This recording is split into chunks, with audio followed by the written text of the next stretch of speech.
नमस्कार दोस्तों।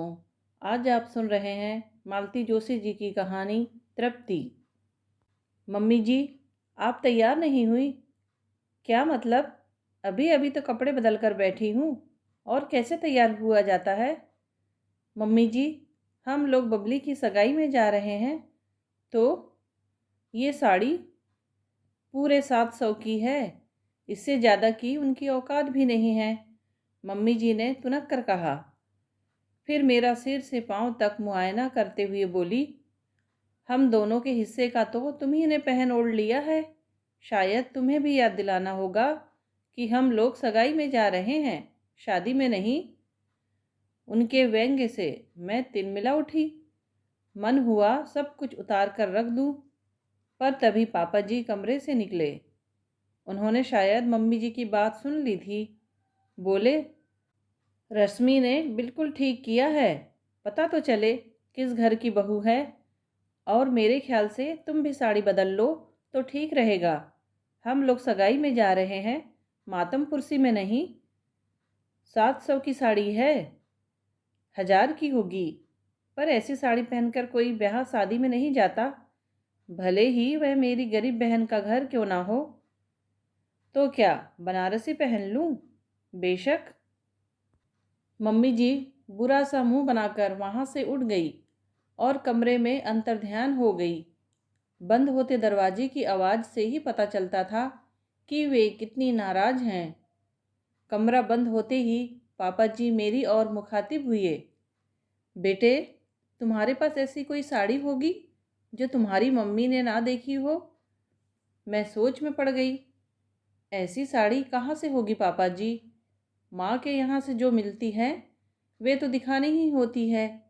इधर उधर से जो गिफ्ट में आती हैं वे भी उनकी नज़रों से गुजरती है।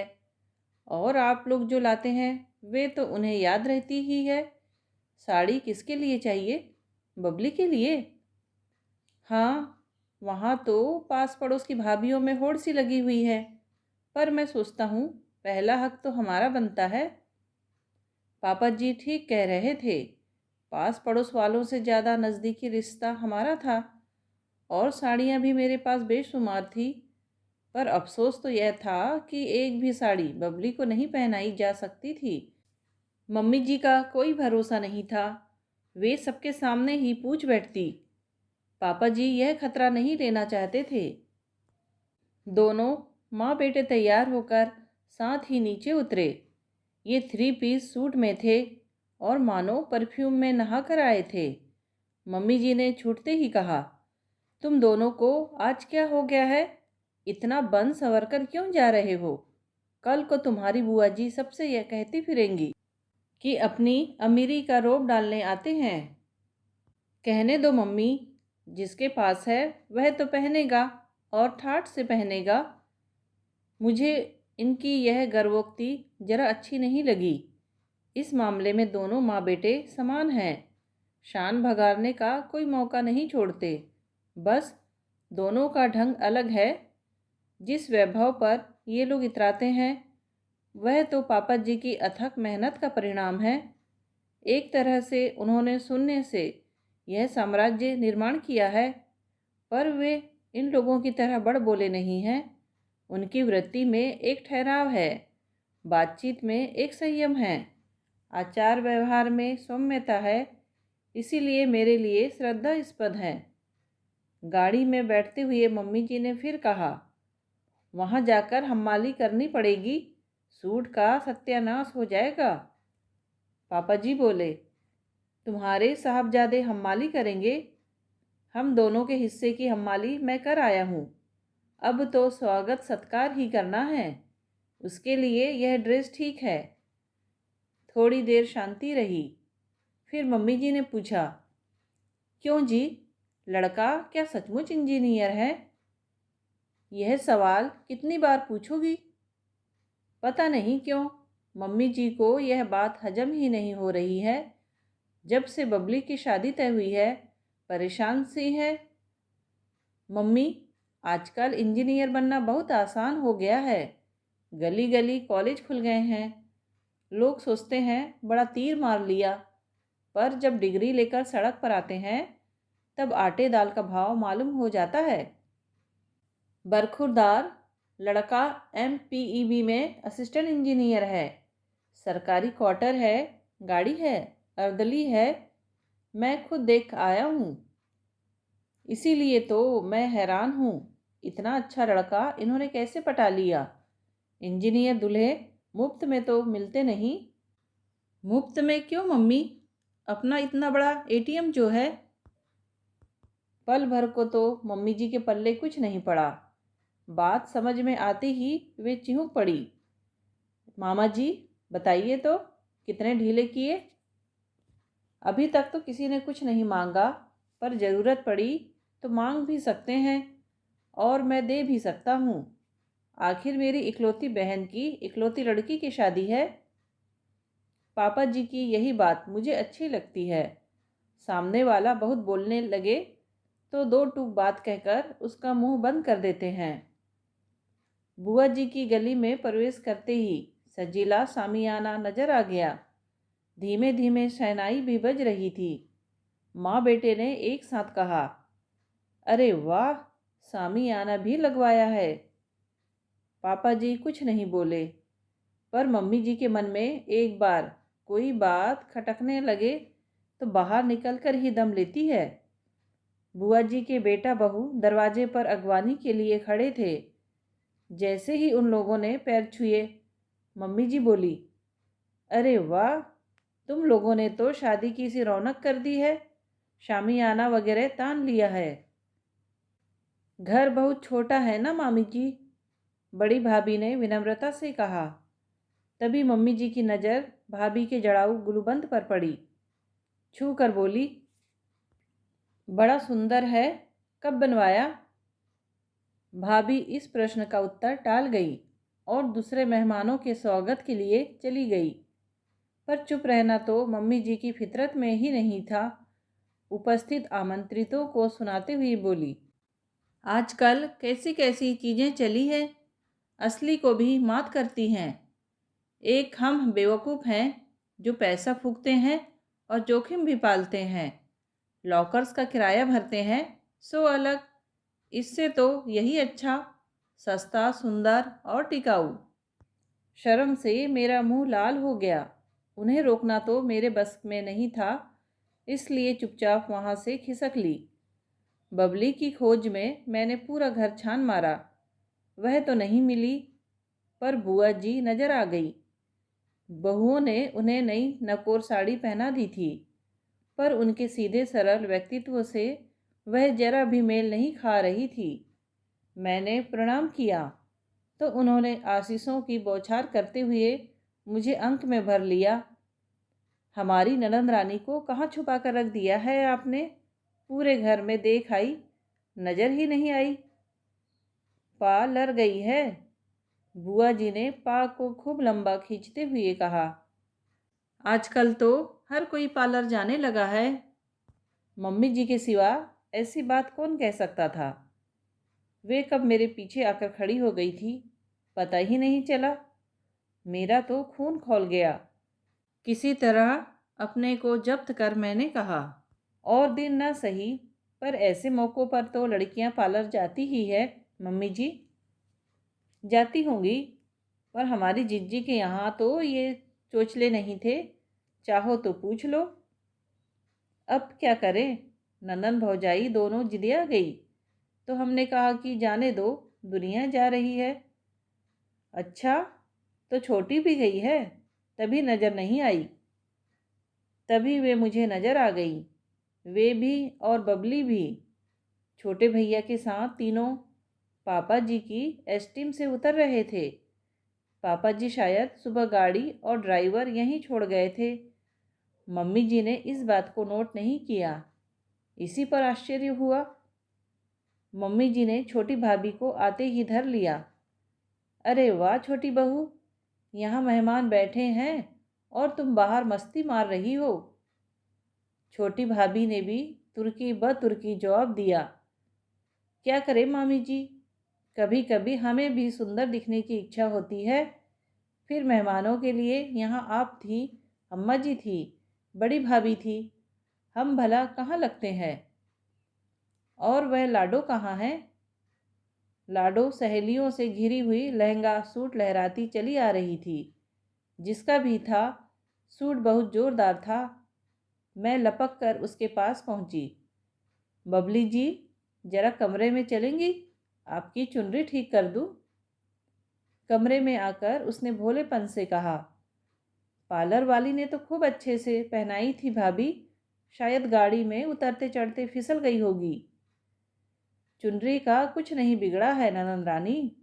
मैं तो आपको यह बताने के लिए भीतर लाई हूँ कि अगर हमारी सासू माँ सूट के बारे में कुछ पूछे तो बता देना शादी के लिए बनवाया है।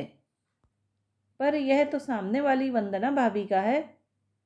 होगा, पर उसका ढिंडोरा पीटने की ज़रूरत नहीं है। तभी दरवाजे पर थाप पड़ी। बड़ी भाभी थी। बोली, ननंद भौजाई में क्या खुसर फुसर हो रही है? अब बाहर निकलो, वे लोग आ गए हैं। मैंने दरवाज़ा खोला। हठात नजर गई, भाभी का गला खाली था, केवल मंगलसूत्र पड़ा हुआ था। मम्मी जी पर खूब गुस्सा आया। किसी का इतना ससुकुन से नहीं देखा जाता। भाभी जी, कौन कौन आया है? दूल्हे की माँ है, भैया भाभी हैं, बहन बहनोई हैं, मौसेरी बहन है, शायद लोकल हैं। दूल्हे राजा नहीं आए तो हमें कम से कम फोटो ही दिखा दीजिए। बड़ी भाभी ने अलमारी में से फोटो निकाल कर दी। चेहरा मोहरा ठीक था, पर उम्र जरा ज़्यादा लग रही थी। मैंने मुंह बनाकर कहा, ठीक ठाक है, पर हमारी ननंद रानी का मुकाबला नहीं है। रंग भी शायद 19 ही बैठेगा। 18 समझो, पर लड़कों का रंग रूप नहीं देखा जाता, उनके तो गुण देखे जाते हैं। अच्छा, मैं जा रही हूँ, तुम इसे लेकर जल्दी से आ जाओ। भाभी चली गई तो मैंने देखा बबली तन्मयता से फोटो निहार रही है। मैंने टहोका दिया तो भावुक होकर बोली, रंग रूप कैसा भी हो भाभी, सबसे बड़ी बात तो यह है कि ये लोग बिना दान दहेज की सिंपल शादी मांग रहे हैं। वाह रे सिंपल शादी, तुमने तो सगाई में ही ऐसी धूमधाम कर दी। वह तो भैया लोगों की जिद थी। बोले, शादी तो जबलपुर में हो रही है, यहाँ कुछ तो हो। भगवान ऐसे सतयुगी भाई सबको दे। बबली के ससुराल वाले संपन्न तो थे ही, संभ्रांत भी थे। उनकी वेशभूषा और बोलचाल में आभिजात्य झलक रहा था। बबली के लिए जो साड़ी और सेट लाए थे, उसमें भी सुरुचि झलक रही थी। चाह कर भी मम्मी जी उनमें कोई नुक्स नहीं निकाल पाई, इसलिए लौटते समय पूरे रास्ते खाने की आलोचना करती रही। दही बड़े सख्त थे, मूंग की दाल में डालडा पड़ा था, पुलाव का चावल घटिया था, रायते का दही खट्टा था, पूड़ियाँ कड़ी थी। बार बार कह रही थी, पता नहीं कहाँ का कैटरर पकड़ लाए थे। खुद के पास अकल नहीं है तो किसी से सलाह ही ले लेते, पर उसमें उनकी शान जाती है ना। पापा जी पूरे रास्ते चुप बने रहे। या तो वे बहुत थक गए थे, या पत्नी की बेतुकी बातों का जवाब देना उन्हें गवारा नहीं था। श्रवण कुमार ही बीच बीच में आग में घी दे रहे थे। 3-4 दिन बाद की बात है। मैं और पापा जी दोपहर की चाय पी रहे थे। ये धड़धड़ाते हुए घर में दाखिल हुए और आते ही पूछा, मम्मी कहाँ हैं? किटी में गई हैं। ओ सिट, ऐसी धमाकेदार खबर लाया था कि उनके स्वर से निराशा साफ झलक रही थी। इतना मायूस क्यों होते हो बरखुरदार? अगर हमारे लायक हो तो हमें ही सुना दो। आपको क्या सुनाए पापा? आपके लिए यह खबर थोड़े ही है, बल्कि आप तो उसके सूत्रधार हैं। मतलब? आपने तो हमें हवा भी न लगने दी कि श्रीमान इंजीनियर साहब, यानी कि बबली के दूल्हे राजा डिवोर्सी है। आपने सोचा होगा कि किसी को पता भी नहीं चलेगा, पर पिताश्री ऐसी बातें छिपती नहीं हैं। छिपाने का मेरा इरादा भी नहीं था बेटे। मैं तो बस यह चाहता था कि सगाई तक बात पर पर्दा पड़ा रहे। समारोह में 4 लोग इकट्ठे होते हैं, 4 तरह की बातें करते हैं, फिर माहौल और मन खराब हो जाता है।